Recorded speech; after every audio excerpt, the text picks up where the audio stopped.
Hello and welcome to Penny for Your Thoughts, brought to you by the Advocis Toronto chapter. My name is Jeffrey Yang. I will be your host today.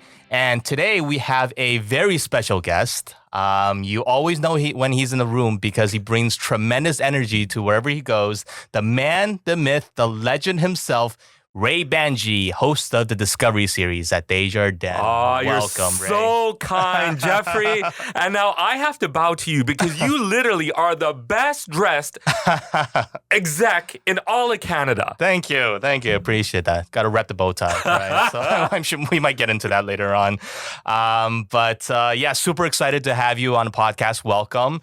And just before we start, lots to dig in today, but just a quick disclaimer.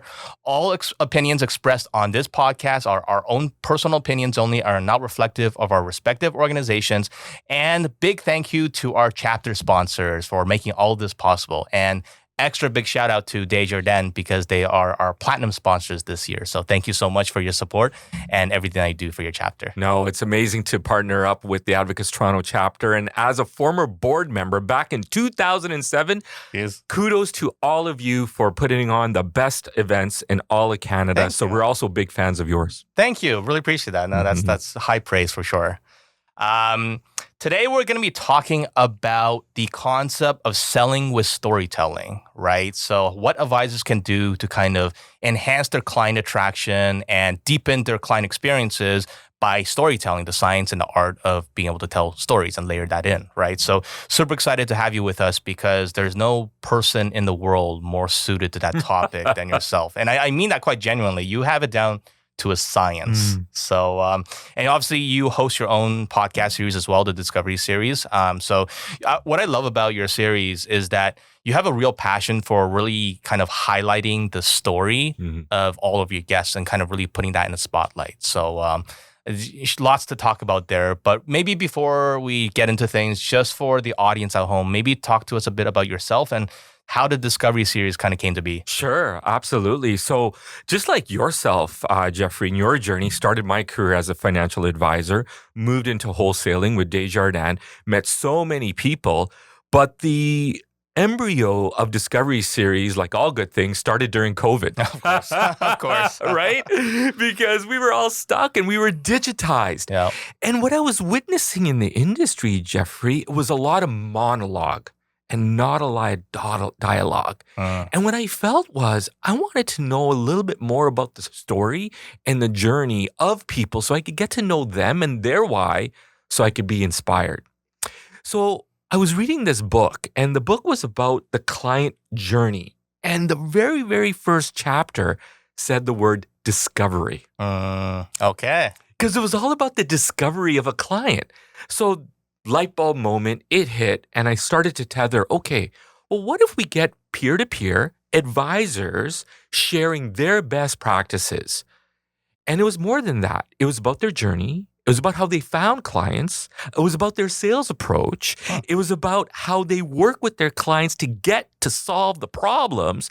And more specifically, how do they go about resolving the problems through a case? I love that. So through that narrative, we were able to establish the Discovery Series webcast till today, 4 years. Today, Jeffrey. Congratulations. Oh my God. We have over 1,000 advisors from coast to coast watching the webcast. And we've also produced the Discovery Series Unplugged podcast where people could get it on Apple or Spotify. And that garners about maybe 12,000 downloads and views in the last 2 years. Good for you. Congratulations. I mean, that's no small feat. Like launching a podcast series has its challenges. And getting to the viewership that you have and the feedback that we get from all your guests and the people that just view it, like it's been amazing. And if I understand correctly, you're about to record your 100th episode. Yes, you let the cat out of the bag, Jeffrey. Yes, can you believe that? We're at episode 91 right now.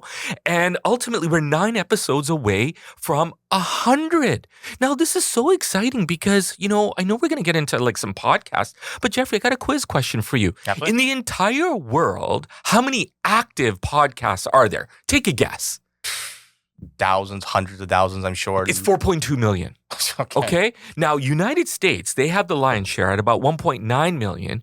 Can you guess how many active, and when I define active, 10 episodes or more, okay? How many active podcasts are there in Canada? I'm tempted to say the 80-20 rule, but probably like more than less than 10%. 16,000. That's it. So when I look at what we're doing, where we're basically harnessing advisors' stories and creating a model of peer-to-peer, right now, the way that I see it, Discovery Series, there's only one, where we're able to bring on advisors, share their amazing stories, navigate the ups and downs in the industries, and inspire on demand. I love that. I love that. And that's a great thing, right? Because I work with thousands of advisors. I've seen what they're like, in their business, in front of clients and everything. And I always tell advisors, start with why. You start with your purpose. Every single client interaction should lead with that, right? The pitfall a lot of advisors fall into, especially during client meetings, they're pitching on what they do. They're not pitching on why they're doing it. And the why is what compels clients to come with an advisor. So that's always been my personal experience. But in terms of the podcasting, it's kind of interesting because you had me on as a guest as well. I did. Episode number 82 for our guests. Go on to Discovery Series Unplugged and you could watch literally Jeffrey, who has the best bow tie in all of Canada, tying a bow tie on my co-host, David Lee. But you also give your narrative and your journey and your why. And what's amazing about that, our industry's so small. Because after we launched that episode, 2 weeks later, I was at a Limerick conference and I bumped into Jay McMahon. The person that got me into the industry. Yeah. And he actually said, you know what, Ray, I got so inspired. I was listening to Jeffrey. And you know what? He just loved the shout out, of course, right? So that's how we're connected, right? Yeah. That's the beauty of community. It is, yeah. And it's a small world, right? You never know who you bump into. We all run within the same circle. So it's great. But why I wanted to kind of bring that up is because, you've been an incredibly successful podcast host for, close to 100 episodes at this point. Now you're a guest on. I think it's an interesting dynamic because I've been a podcast host first and then a guest. And I think it's harder being a guest sometimes because you're kind of in a hot seat and you're getting peppered with questions and everything. So what is your experience in terms of being the host and then now being on the other side of the table? You know what? It's a great question, Jeffrey. Well, I love it because it gives me an opportunity to share my story. And I think a lot of the times is that I'm curating somebody else's story. Sometimes all guests are not interested in coming on, but I know they have a good story. So what I feel, Jeffrey, from a host, it's our jobs to make sure that they're comfortable, but we have to give them a little bit of a process of what we're doing. So oftentimes when I do that, I give them the 8-step version of storytelling to help them. Now, the 8 steps starts with, hey, I got to set the scene. I got to help them define their character. I got to look at their motivation. From their motivation, there's action, but sometimes there's resistance in their story. How do they go about resolving it? What's the most important life lesson in their story? And we got to find the twist in everyone's story. So why I love this conversation, it does give me the chance to share my story, which I rarely do. And sometimes I think it's so important, like we said, to talk about the why. So my story is started in 1974 in East Africa. I wasn't even born then. You weren't? Oh my gosh, this is it. You're making me feel old now, Jeffrey. But our community was thrown out of Uganda because of an evil dictator named Idi Amin. I remember, Yeah. So he expelled all the South Asians and he had 90 days to leave. Well, my mom was one of them. Jeez, right? wow. So through that journey, we came to Canada in 1974. Now, I was maybe 2 years old back then. Of course, didn't remember, but fast forward to 1979, unfortunately, my father passed away of jaw cancer. So here we were, immigrant family. I was 7. Literally, Jeffrey, 4445 Parker Street in Burnaby, picket fence house to co-op housing. My brother and my mom. Money was tight. If you talk to me about my relationship with money, man, it was scarce. Because I was scared, literally. Bad neighborhood too, growing up. Absolutely. Fast forward, Jeffrey, I want to say 1996, my mom, now I was in my early 20s, but my mom, who was in her early 50s, got diagnosed with ovarian cancer. I'm sorry. Yeah, no, thank you. But there was so much power in that because that was my why. And what had happened was, I remember she said to me, you are the executor of the will. I said, okay, I just don't know what that means, but I will honor that and fulfill that. Now, everything we know is in the safety deposit box, Jeffrey. But here's the problem. I didn't have the key for the safety deposit box. Yeah. I didn't know where it was, but things were in there. Now, we had 6 months to leave our co-op housing because that's the way it worked, right? The shareholder of the property was deceased, so now the heirs have to leave. Is that right? I don't know why. That's a bizarre. Yeah, government subsidy housing. Right. Yeah. So they have some rules on that. That's crazy. So too young to really understand at that time. All I knew is that there was an eviction notice, and we had 6 months to get out of Dodge. Crazy. Literally, through a family friend, we didn't find the key, but through a family friend, they let me in to the safety deposit box, okay? Finally got in. There was a will. There was an insurance policy, Jeffrey. Right. There was jewelry. There was a little bit of money. So through that, we had 2 weeks left. We started to leave the co-op, and I started to take all the clothes and donate it. And my mom loved saris, these beautiful saris that she collected, hundreds of them. Of course, I'm like donating them, right? Yeah. So remember going to the closet, sorting through them. I reach up and I pull out the small manila envelope.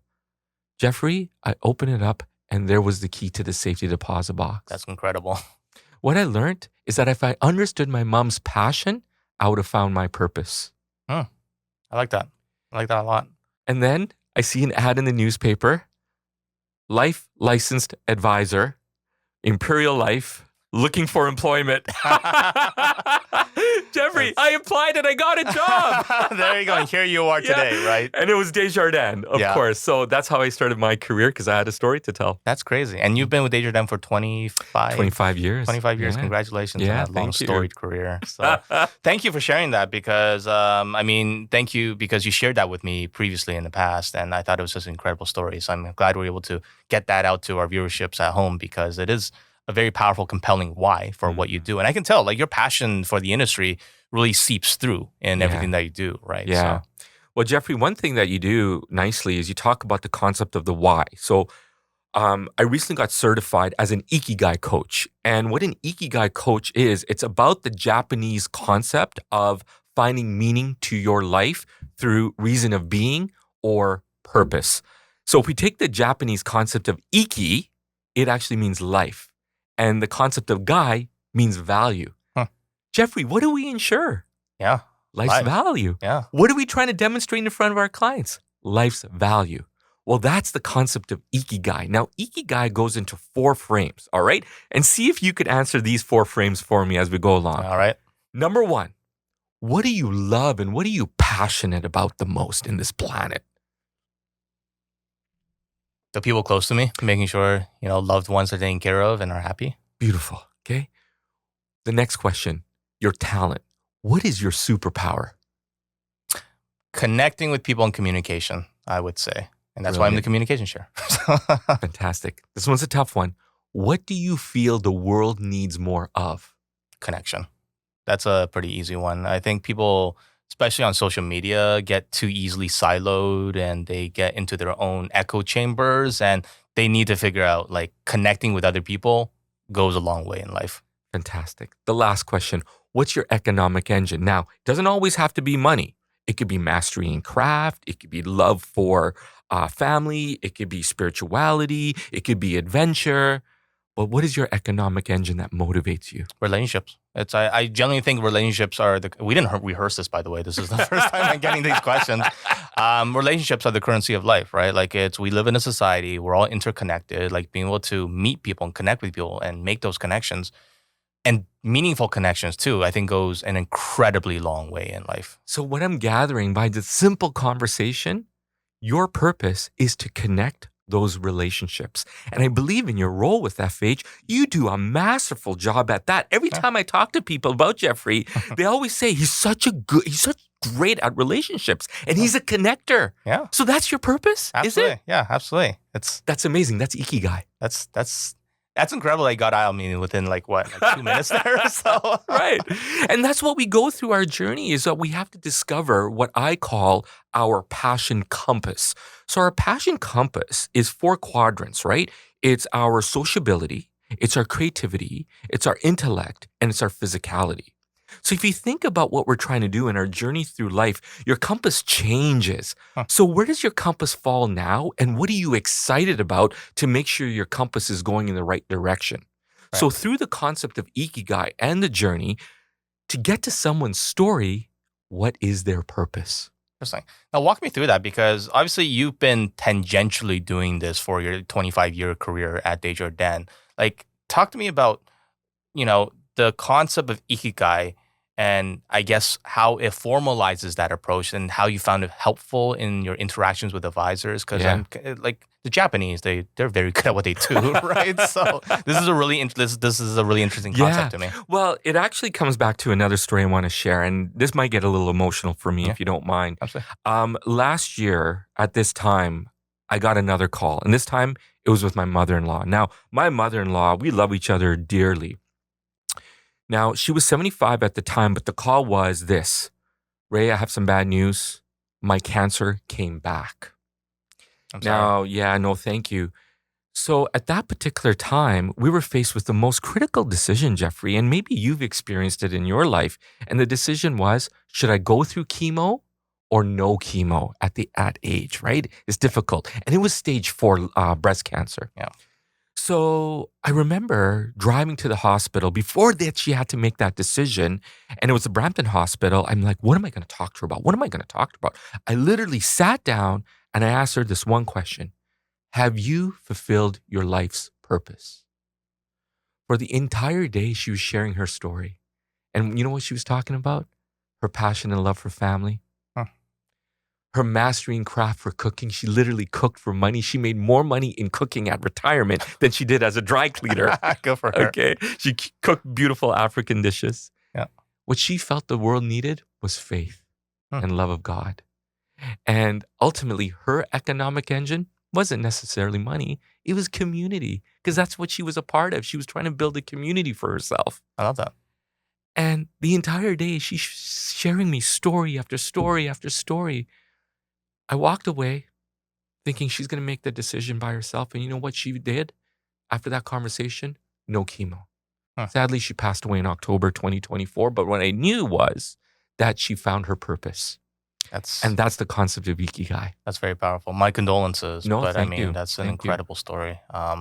Yeah, I went through something kind of similar. Mhm. My mom went through breast cancer during COVID, and that was a tough thing because the hospital had all these restrictions, and I was supposed to. I initially was there to help with translation because she didn't speak English, right? And that got kiboshed with the COVID restrictions. So it was a tough time. And my mom is one of the strongest women and strongest person I know in my life, Wow. right? And when I was talking to her and asking her how she was feeling about it, like it was the first time I heard her say that she was scared, right? She was scared about the unknown, right? But she took comfort in the fact that she had us, the family, like we were there. Even if we weren't allowed in the hospital room, we were there supporting her and making sure that she got through this, right? So it is like family, community. It is a hugely powerful thing. I'm very curious. What did you feel her life's purpose was?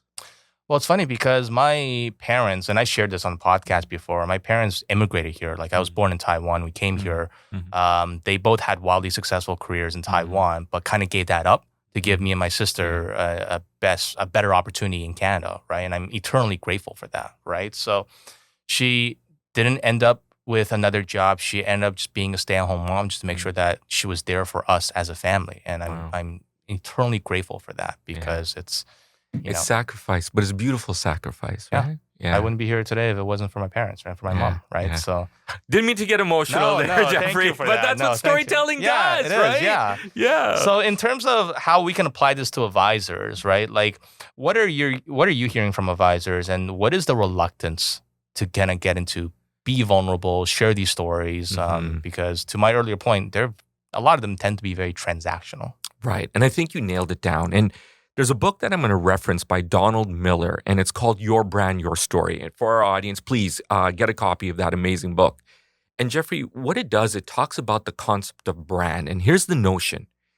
If you're selling a product and service without a story, you're a commodity. If you're selling a product and service with a story, you're a brand. Interesting. Now, that's the concept of it. And through that, how do advisors go about curating their own story? And I think that's actually a lost art. I think through concepts like digitization, through COVID, we almost forgot that most important skill, and that oldest skill is the power to tell the story. But how do we go about doing that? So in this book, Jeffrey, he talks about what's called an SB7 framework, which is the Storyboard 7 framework. So let's have fun with this, okay? All right. Now, the Storyboard framework is basically 7 steps to curating your own story. So step number 1, you need a hero. Yeah. The hero has a problem. Yep. The hero gets a guide. The purpose of the guide is to solve the problem. So the guide gives them a plan.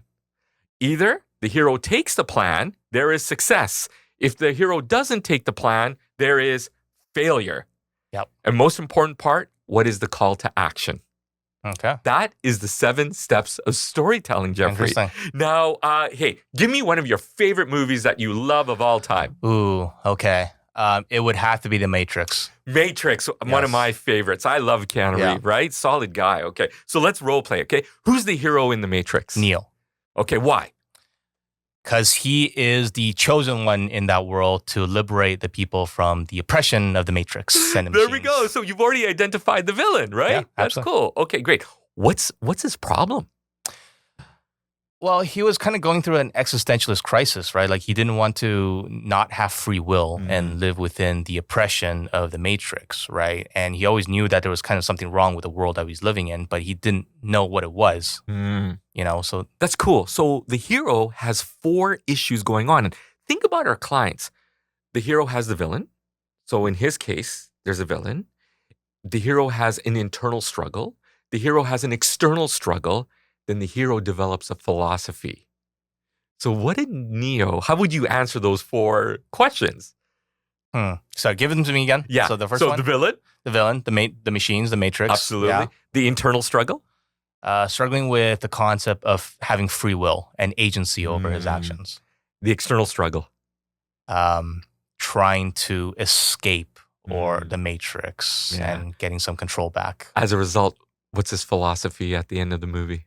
That he was able to, through the concept of being the one and through his guides and all the people he around him, he became in control. Like he was able to control the Matrix. That was the brilliant part about the movie, is that there was always this uncertainty about, was he the one? Yeah. And what does the one even mean, right? Yeah. And that the ending to that movie kind of solved that. In that now he has complete control. Now he has complete, absolute free will in that world. I right? love that. I love that. Hold that frame now. The hero meets a guide, and the guide's job is to give the hero a plan. So in this case, his hero is, or the guide, Morpheus. Morpheus is the guide, right?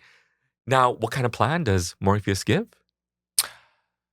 Well, it's funny because he asked him to meet the Oracle, right? So it's kind of an interesting dichotomy, and this is a complete side tangent, but like the people in the real world that have escaped the Matrix, they were harping on the fact that the people who are living in the Matrix were completely reliant on the system. It was a system of control, right? It was blind faith that the system was going to work and to provide for them, right? But the ironic thing is that Morpheus had this blind faith to this figure called the Oracle, and the Oracle was going to be the path with way Neo was going to become the one and liberate everyone from the Matrix, right? So that was the plan, is trying to get him to realize his destiny. Yeah. Wow, you're like hardcore Matrix, man. I have probably watched the Matrix over 100 times in my life. I love that, right? Yeah. Now, did you ever think if the hero doesn't take the plan, what happens? There's failure. It's failure. Now, let's go back to our client's journey, okay? When we meet our client, who's the hero and who is the guide? The client should be the hero and the advisor should be the guide. Absolutely. But sometimes, do we get it mixed up? Yes, absolutely. And that's the problem. There you go. Okay. So, as a client being the hero, typically, what are their problems? It could be health problems, retirement problems, taxes are the problems, dealing with struggles in the business is a problem. So our job as advisors is to help them identify the problem and give them a plan to solve the problem. But most importantly, showcase if here's the plan, and if you don't do the plan, here is failure. So we need a call to action. Okay. And that's the 7 steps of storytelling. So no matter what we're doing, Jeffrey, we're in our client's journey. And even though the client may not say, hey, you're curating my story, we're in their story. Interesting. That's a really interesting point because you're right. A lot of advisors go into meetings thinking they're going to be the saviors. They're going to be the main characters in that interaction. The hero. Right? So yeah. Why do you think, do you think it's a matter of ego sometimes where they think that they're going in? You know, there was a podcast, I'm not going to name it. There was a podcast that I did and I went through and I asked the question, who's the hero in your journey? And I do recall the advisor saying me. And I was like, whoa, red flag. So, red flag. So I've experienced it, right? Yeah. And I think, at the end of the day, we have to do a little bit of a self-check of our purpose and connect our purpose to our passion. And once we have that self-check of how we're solving problems for the clients, we're able to establish where we are in the client story. Interesting. So how do you comment? Like the objection I always get from advisors is we're in an increasingly competitive situation. Mm-hmm. You kind of sometimes have to pitch more than you kind of ask, right? Because clients themselves initially may get a little defensive about giving up too much information, right? What kind of advice would you give to advisors that are kind of maybe struggling with that, maybe struggling with asking the right questions, kind of taking the ego hat off and being the guide rather than the main character? Yeah. Well, I think it's in the way that sometimes we frame our discovery or our F&A process, right? I know that's important, but sometimes to get behind it, we have to start thinking and curating the client's story. So I'm going to use this as an example, all right? I use the 8 steps of storytelling. So if I go to you and I say, okay, tell me a little bit about your journey of how you actually got here. What we're doing by that is we're setting the scene. So that's the first step that we have to do in our mind. We have to set the scene of how they actually got here in front of us, right? The next part is, who are the characters? So who are the people that you love? Who are the people that you want to protect? Who do you care about? And we got to get into the characters because we're setting up that movie. We're setting up that stage. Now, the most important part, what are your motivations? Which is ultimately asking that question is, what is their why? Right? Yeah. And that's that whole concept of really, really getting into what they actually desire. Then the next start is, hey, what's the action? What are the actions that you put in place? What are the actions that you didn't put in place? But the most important part that I find is, what is their resistance? What is their relationship with money? Are they guarded? Like, for example, Jeff, I'm going to sidetrack here. I used to be a paper boy. I used to deliver papers because I had no money, right? And I used to get bit by dogs, like these Doberman pinchers. I'm deadly afraid of dogs, Jeffrey. Okay. So Getting real deep here. Yeah, and I used to collect. It was old school. Like I was collecting money, paper boy, and I'd be like, okay, attack of the dog. So then my money fell and it would start blowing away. What I realized that, not once, but twice there, Jeffrey, but I realized I became very guarded with money. And that was my relationship with money. So money could be stolen. Money could be given. Money could be abundant. What is the relationship with money? One of the most powerful questions to figure out the resistance aspect of that. Then how do we go about resolving it? And that's where the plan comes in. But you know what, Jeffrey? The biggest question I love to ask is, what is your biggest life lesson that you've learned based upon the adversity you faced? Through that, that's the pivot to the plan. Interesting. Okay. You have a whole science down to this thing. Like, this is incredible that you know this so intimately in the system and process because, I think a lot of advisors, they're just trying to figure it out. They don't think anywhere near as deeply as you have on this. So. Well, I remember last year I attended an MDRT meeting in Vancouver, right? It was and I was a guest. So I remember a big CEO, and I think it was the CEO of Reddit, came in and he had this one slide, and this one slide had like, this is what AI is going to do, right? And you had an episode already on that, and you already discovered that. So go there. So we all know that. And then this is what humans will have to do. Okay. Now, the top 3, empathy. Now, my definition of empathy is I see you, I hear you, and I understand you. So let's get back into that empathy conversation, right? Second one, curiosity. Let's be curious. And the third, storytelling. Okay. And the concept around the power of a story is the science. Because what ends up happening is once we open up with a story, our solar flares in our brain start flaring. And there's all the senses that go on. And in fact, some of the senses that include our frontal cortex, which is the ability to make rational decisions, we're able to connect that with the story. There's a part of our brain when we start dreaming. Dreams are your mind telling that story through our hippocampus. So there's all these points. But here's what storytelling actually does, Jeffrey. There's a technique, and maybe you've heard it before, mirroring. No? Okay, so mirroring is your ability. If I start telling you a story, and we had that with my mother-in-law, and then you related right away with your mom. Huh. We were actually mirroring. So through that story, we're able to have a fundamental ground framework and a frame to basically establish a relatability factor. Interesting. And that's the power of what storytelling does. Interesting. We did not rehearse this. That's incredible stuff. That's Yeah. I like that a lot. I mean, it's interesting, right? Because advisors who aren't crystal clear on their why, their purpose, and not being able to storytell, like you're right, it's a commoditized industry at that point. And there's a lot of fears going. We're not going to get too much into AI, but AI and the leading technology that we have today is in a sense commoditizing a lot of the services that advisors are offering, right? So like it'll be interesting to see in the future how we kind of leverage both sides of it to that CEO's point, the AI side and empathy and storytelling, because there is a harmony there, but we're trying to figure out that dance a little bit. Yeah, absolutely. So the best advice that I could give for any advisor is figure out how storytelling is a part of your sales process. Start curating your story using this 7-step model. All right. So important. And more importantly, go back in time to your most darkest moment to figure out your why. And Jeffrey, I always say your why has to make you cry. Otherwise, you need a new why.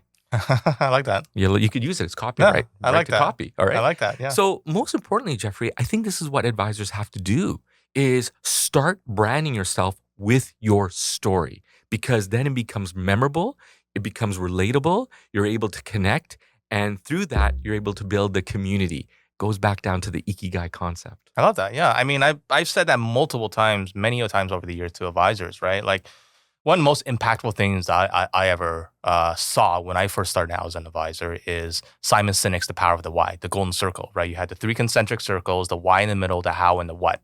And advisors tend to make the mistake of starting with what they do, not why they do, right? But clients, when you're talking to them, they don't buy into what you do, they buy into why you do it, right? So it's kind of like the reverse there. So tremendously impactful to me. I think that should be mandatory viewing for all advisors. Oh, 100%. And I love that, Jeffrey. And where that resonates with me is on this concept of what's your dash. So let me explain this, and I'm going to ask you what's your dash. So you ever go to that cemetery, and on the cemetery, you see an individual's name, you see the date that they're born, the date they pass away, and what's in the middle? The dash. A boring dash. And you think about it, that dash didn't resemble my life and my purpose and my life's value. Yeah. A dash. So Jeffrey, if you had an opportunity to change your dash into a symbol that represented your value, what would that symbol be and why? Now, mine would be the key, because I already told you my story, right? But what would be your symbol and why? Bow tie. I don't know. Just tying it all together. And for our audience, please watch episode 82 of Jeffrey tying that bow tie on. Oh, yes, of course. Oh, God, that was funny. Okay, well, here's a question for you. Just a topic I'm very passionate about is trying to get advisors into the industry, like new blood, the younger generation, the next generation, right? These people aren't necessarily going to have their why. Maybe they're trying to figure it out. They don't have story to tell yet. But do you have any advice to someone brand new in the industry, maybe, a young Ray or a young Jeff just starting out? Like, what would be, any comment, advice, or just assurances you would give? Yeah, I mean, in the industry, oftentimes they say if you don't have a story, borrow a story. And at Discovery Series Unplugged, there's so many stories. And I've heard people have been sharing these stories to get people excited and interested and engaged about life insurance. But anybody that's new coming in, what I find is we do host Discovery Series storytelling workshops. And what I remember, I met this one young advisor and they said the same thing. I don't have a story to tell. I said, well, tell me a little bit about how you got to Canada. And she was actually from Brazil. All right. I'm like, okay, that's interesting. Why did your parents decide to move to warm Brazil to come to Canada? Goes to help me and my brother grow up because we needed financial literacy. Sometimes it's actually in front of you and it's staring at you. You just got to dig a little bit deeper and ask yourself those 4 questions. What are you passionate about? What are you talented, skilled for? What does the world need from you? And most importantly, what is your economic engine? If you go through that journey of really understanding your purpose and answering what your purpose is, you're able to start curating your story. Interesting. Okay. Well, if you're starting out in the industry, just talk to Reh Bhanji here because obviously he's going to figure out how you're going to get your start. So, no, that's incredible stuff. So I think, bang, you have such great insights into what we've been talking about, the storytelling, layering that into our industry. And you're really connected with people. Like you really get into why people are the way they are. And, you're citing all these studies and concepts and cases, and it's great. But I think just on a fundamental level, you really understand that. And I have a huge appreciation for it. Oh, thank you, Jeffrey. I'm grateful just to be able to connect with you and to, thank you for having me on your podcast. No, and you know what, Jeffrey, you're such a big fan and an ally. We're friends. And most importantly, I want to give a huge shout out to the Advocis Toronto chapter. You guys by far do an amazing job to engage your community. So kudos to you. And we've done some live podcasts with Paula Andrzejczyk, to name one, where you can listen to that on Spotify and Apple. And just an amazing journey to help inspire and create more desire. Beautiful. I love that. Well, listen, Reh, thank you so much for taking the time and spending, sharing a little bit of your insights with us. But what do you think at home? What is your why? Maybe share with us some of your stories when we meet next. And yeah, thank you for being here. Thank you for taking time. And we will see you next time.